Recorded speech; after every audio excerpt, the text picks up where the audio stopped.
حضرت زید بن ارقم کی عمر صرف 14 سال ہے. انہوں نے اللہ کے نبی کو آ کر ایک بات بتائی کہ یا رسول اللہ، عبداللہ بن ابی یہ کہہ رہا تھا. آپ نے عبداللہ بن ابی کو بلوایا، اس کے ساتھ سردار بھی آ گئے.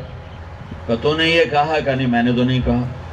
سارے کہنے لگے یا رسول اللہ، یہ بچہ ہے، اس کو کیا خبر، یہ اتنا بڑا سردار کہہ رہا ہے، یہ ٹھیک کہہ رہا ہے، یہ غلط کہہ رہا ہے. زید بن ارقم فرماتے ہیں میں گھر میں جا کے گھسا اور روتے روتے برا حال ہو گیا کہ یا اللہ، تو جانتا میں سچا ہوں اور میں نے جھوٹ نہیں بولا، لیکن ان بڑے بڑے لوگوں نے مجھے جھٹلا دیا، میں اپنا سچ بھی پیش نہیں کر سکا.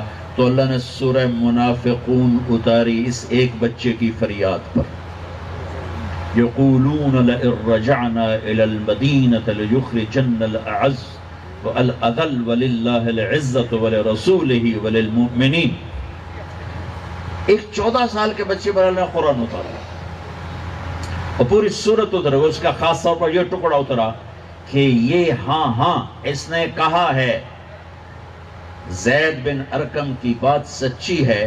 14 برس کے بچے کو کتنے مقام تک پہنچایا میرے نبی کی تربیت نے کہ ان کے لیے قرآن اترا. اچھا، ہم تو بچے لے رہے ہیں، لیکن میرے نبی کے اسٹوڈنٹ تو بوڑھے بھی تھے. بوڑھوں کو کہاں تک پہنچایا، بچوں کو، عورتوں کو کہاں تک پہنچایا. ایک آیت اتری، لا یستوی القاعدون من المؤمنین والمجاہدون فی سبیل اللہ. گھروں میں بیٹھے ہوئے اور اللہ کے راستے میں پھرنے والے مجاہد برابر نہیں ہو سکتے.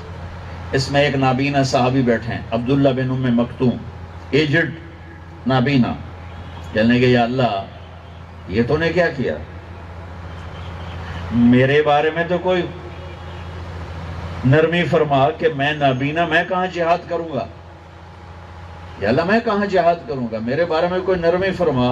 تو جبریل اسی مجلس میں ختم ہونے سے پہلے دوبارہ آ گئے، یا رسول اللہ، اللہ تعالیٰ کہہ رہے ہیں یہ واحد جگہ ہے قرآن کی کہ ایک لفظ جبریل لے کر آئے، ایک لفظ، صرف ایک لفظ.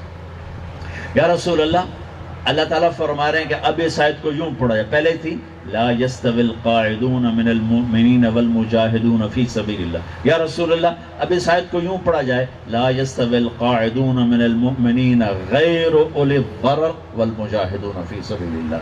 یہ ایک لفظ ایک بوڑھے کی پکار پر آسمان سے اتارا گیا.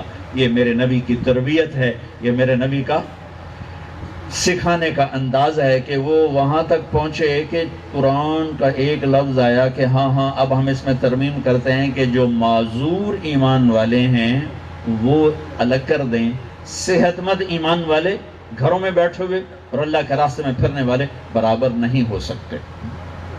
ایک عورت ادھیڑ عمر 50 سال کے قریب، ان کے خاوند نے جاہلیت کی طلاق دے دی. وہ آگے اللہ کے نبی کے پاس، یا رسول اللہ میرے خاوند نے مجھے طلاق دے دی، کیا حکم ہے؟ آپ نے کہا طلاق ہو گئی. وہ کہنے لگے یا رسول اللہ، آپ کو نظر ثانی فرمائیں، اس عمر میں میری تو شادی بھی نہیں ہو سکتی، میری جوانی ڈھل گئی ہے، میرے ماں باپ مر گئے ہیں، میں کہاں زندگی گزاروں گی. ہم نے کہا طلاق تو ہو گئی، چونکہ ابھی تک کوئی حکم نہیں آیا تھا اور اس کو کہتے تھے طلاق زہار. اور نے کہا یا رسول اللہ مہربانی فرمائیں. جب اس نے بار بار کہا تو آپ چپ ہو گئے. جب اس نے دیکھا آپ بول نہیں رہے تو کہنے لگے اچھا آپ نہیں سنتے، میں آپ کے رب کو سناتی ہوں.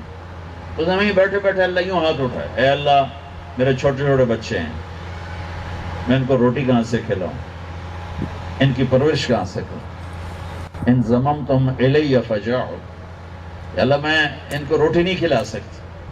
اپنے نبی کی زبان پر میرے حق میں فیصلہ اتار.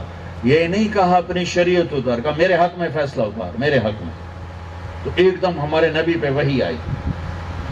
تو حضرت عائشہ نے کہا خولا چپ کر، وحی آ گئی. اس نے اور رونا شروع کر دیا کہ پتہ نہیں وحی میرے حق میں آ رہی ہے میرے خلاف آ رہی. جب وحی کے آثار ختم ہوئے تو آپ نے آنکھیں کھول کر مسکرا کر فرمایا کہ خولا مبارک ہو، اللہ نے فیصلہ تیرے حق میں کر دیا. اور یہ فیصلہ صرف پیغام کے ساتھ نہیں آیا بلکہ قرآن کے ساتھ آیا. اور اسے قرآن کا حصہ بنایا گیا، 28واں پارہ شروع کروایا گیا، قد سمع اللہ قول التی تجادلک فی زوجہا وتشتکی الی اللہ واللہ یسمع تحاورکما ان اللہ سمیع بصیر۔ 28واں پارہ سورہ مجادلہ، اور اللہ نے اس پورے طلاق کو ختم کیا اور اس کا تھوڑا سا جرمانہ رکھا، یہ جرمانہ ادا کیا جائے اور طلاق ختم ہو گئی۔ یہ میرے نبی کی تربیت ہے کہ ایک نابالغ بچے سے لے کر بوڑھے تک آسمان ہل گیا اور آسمان سے قرآن